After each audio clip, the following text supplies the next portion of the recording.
ఆకాశవాణి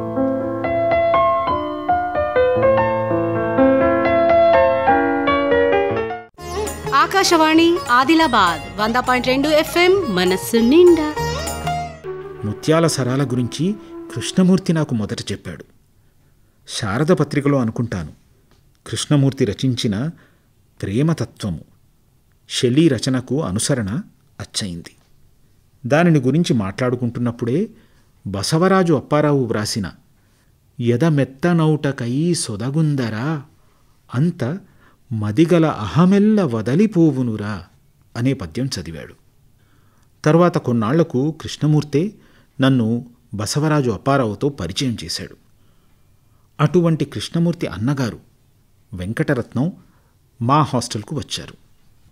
చక్కని చిన్న బైండు పుస్తకంలో కృష్ణశాస్త్రి గేయాలు కొన్ని, శివశంకర శాస్త్రివి కొన్ని, పింగళివారి కవితా సామగ్రి, వేదుల సత్యనారాయణ పద్యాలు, చామర్తి రాజశేఖరరావు పద్యాలు, కొడవటిగంటి వెంకట సుబ్బయ్య ఆతిథ్యము, ఇంకా కొందరు నవకవుల అమూల్య రచనలు అందమైన చిన్న చిన్న అక్షరాలతో ఎంతో ఓపికతో వ్రాసి ఉంచారాయన. చక్కని విగ్రహం, స్వచ్ఛమైన కంఠస్వరం, అపురూపమైన ఆత్మవిశ్వాసం. ఆయన పద్యాలు చదువుతూ ఉంటే ఎంతసేపైనా వింటూ ఉండవచ్చు. ఒక్కొక్క కవిని గురించి వివరంగా చెప్పేవారు. కొడవటిగంటి వెంకట సుబ్బయ్య కథ చెప్పారు. అతడు మూడు మూర్తుల కవే అట. అతి సున్నిత స్వభావం కలవాడు. చాలా చిన్న వయస్సులోనే అతనిలో ఆధ్యాత్మిక చింత ప్రబలి స్నేహితులను బంధువులను విడిచి హిమవత్ పర్వత ప్రాంతాలకు వెళ్ళిపోయాడు. ఆ అన్వేషణ నుంచి ఇంకా తిరిగి రాలేదు. మృదుత్వము హాయి వెల్లువారే అతని కావ్యము మనకు మిగిలింది అంటూ అతను రచించిన ఆతిథ్యము అనే పద్యం చదివారు. ఆగుమాగుము తెరువరీ ఆయాసఖేదమునపనయింపుము మా గృహాంగణ కుసుమ సముదయ మధువులీయవిగో నీరజాప్త నిశాత కిరణోన్మీలితములై పరిమళించెడు వారి రుహముల గుమ్మరిలిన తుషారమీయదియే మావి పూగుచ్ఛముల నసకృన్మత్త మధుపచయమ్ములాడగ ప్రోవుపడిన పరాగమృదుల విభూతియదిగో తూరుపున సింధూర రాగములొలుక తొయ్యలులేరి తెచ్చిన పారిజాత ప్రసవమాలా బహుళమీయదియే ఆగుమాగుము తిరువరీ ఆయాసఖేదమునసపనయింపుము మా గృహాంగణ కుసుమ సముదయ మధువులీయవిగో. పద్యం వింటూ పరవశున్నైపోయాను. మళ్ళా చదవమన్నాను.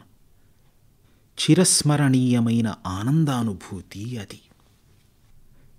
నవ్య సాహిత్య ప్రచారం కోసం శివశంకర శాస్త్రి ప్రభుతులు నెలకొల్పిన సాహితీ సమితి వారి సాహితీ పత్రిక మొదటి పేజీలో ఉందట ఈ రచన. సాహిత్యసీమలో త్రోవ కోసం వెతుక్కుంటున్న బాటసారికి ఇంతకంటే హాయినిచ్చే ఆతిథ్యం ఉంటుందా అనుకున్నాను. చామర్తి రాజశేఖరరావుని గురించి కూడా విన్నాను అప్పుడే. భాగవతాది కావ్యాలను బట్టి బృందావన సీమ ఎంతో అందమైనదని ఊహిస్తాం మనం. రాజశేఖరరావు ప్రత్యక్షంగా నేటి బృందావనం చూచి భరింపలేని ఆశాభంగంతో అంటాడు, ఆ యమునా నదీ పరిసరాగత మంద సమీరవారమే ఛాయలబోయెనో దశ దిశావృత తుంగతరంగ మాలికా తోయగణంబులే కడల దూరములై పరతించుచున్నవో మాయురే రమ్య వస్తుచయమంతయు కృష్ణుని వెంటనంటెనే ఆయువు పట్లు తూలునటులశ్రులు రాల్చిరి గొల్లవారు, లేబ్రాయులు అన్నపానములు బాసి తపించిరి, జాలి పుట్ట అంబాయని మోరలెత్తుకొని ఆవులు దూడలు నంగలార్చె. కృష్ణా, ఇకనైనగాని కరుణామతివై ప్రభవింపనొల్లవో. కొన్ని ఊహలుగానే ఉండిపోతేనే మంచిది. కొన్నేళ్ల తరువాత నాకు ఇటువంటి అనుభవమే కలిగింది. ఢిల్లీ నుంచి కారులో ఆగ్రా వెళ్తూ బృందావన్ వద్ద స్నేహితుణ్ణి కారు ఆపమని మేమిద్దరము యమునా నది వైపు వెళ్ళాం. ఎందుకు ఆగామా అనిపించింది. పాడుబడిన నేటి బృందావన సీమ చూసేసరికి నిస్పృహతో కుమిలిపోయాను. పింగళి లక్ష్మీకాంతం, కాటూరి వెంకటేశ్వరరావు రచించిన కవితా సామగ్రి పద్యాలు వినిపించారు వెంకటరత్నం. తెలుగు వాణికి ప్రబంధ శైలి కల్పించిన బంగారపు సంకెళ్లను తెంచివేసే తెగింపు, ఆత్మవిశ్వాసము కనిపించాయి ఆ రచనలో నాకు.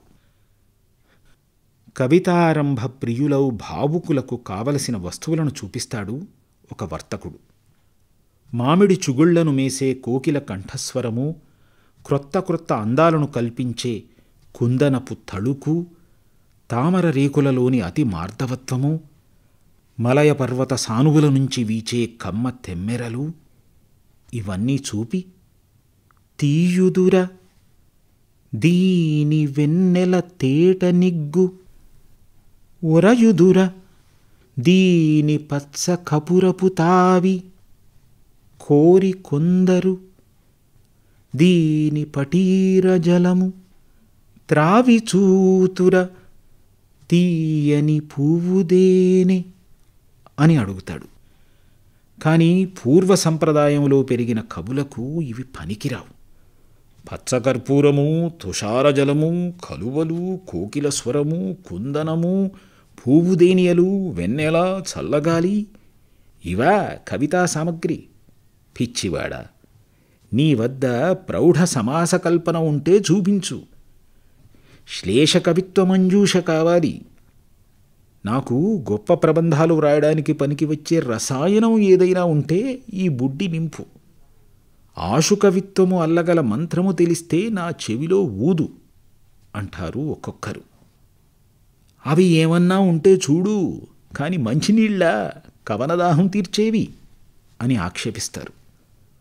వారి అజ్ఞాన ధోరణికి విసిగి వర్తకుడు, నా వద్ద మందుమాకులేమీ లేవు, నన్ను పోనీయండి బాబూ, కవితాలతను అలంకరించే కలువ పువ్వు మీ చేతిలో నలిగిపోతుంది. ఎంత పుణ్యం చేసుకుంటే లభిస్తుంది మీ కృతి కన్యలకు ఈ కుందనపు నగలను ధరించే భాగ్యం? ఈ చల్లని గాలి మీకు హాయినివ్వదు సరికదా, మంటలు రేపుతుంది. తియ్యని కోకిల గానము వెగటుగా తోచే మీ చెవులకు ఇంకేమి రుచిస్తుంది?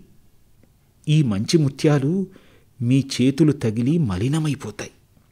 నేను మరో పేటకు పోతాను అని అక్కడి నుంచి వెళ్ళిపోతాడు.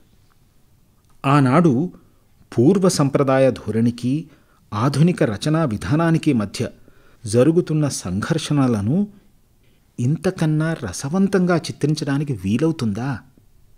ఉత్తమ కవిత్వానికి కావలసిన లక్షణాలన్నీ తేటపరిచారు ఈ కవి సోదరులు ఈ తమ రచనలు. అందుకే వీరి రచనలు కొన్ని కలిసిన తొలకరి అనే పుస్తకానికి తొలి పలుకు వ్రాస్తూ రసిక శిఖామణి, నిర్దాక్షిణ్య విమర్శకుడు అయిన కట్టమంచి రామలింగారెడ్డి అంతవారు ఈ పద్యములోని వీరి మాటలనే ఉదహరిస్తూ, సుఖ విభోగ్యమ్ములిచటి వస్తువులు వీని నలిపివేయకుడటునిటు కలచివైచి అన్నారు. శిష్ట వ్యవహార భాషను గురించి వెంకటరత్నం వల్ల నేను సవిస్తరంగా తెలుసుకున్నాను. పూజ్యులు గిడుగు రామమూర్తి ప్రియ శిష్యులు వెంకటరత్నం. ఆయన సందేశాన్ని లోకానికి చాటుతున్నారు. ఆకాశవాణి ఆదిలాబాద్ 100.2 FM మనస్సు నిండా.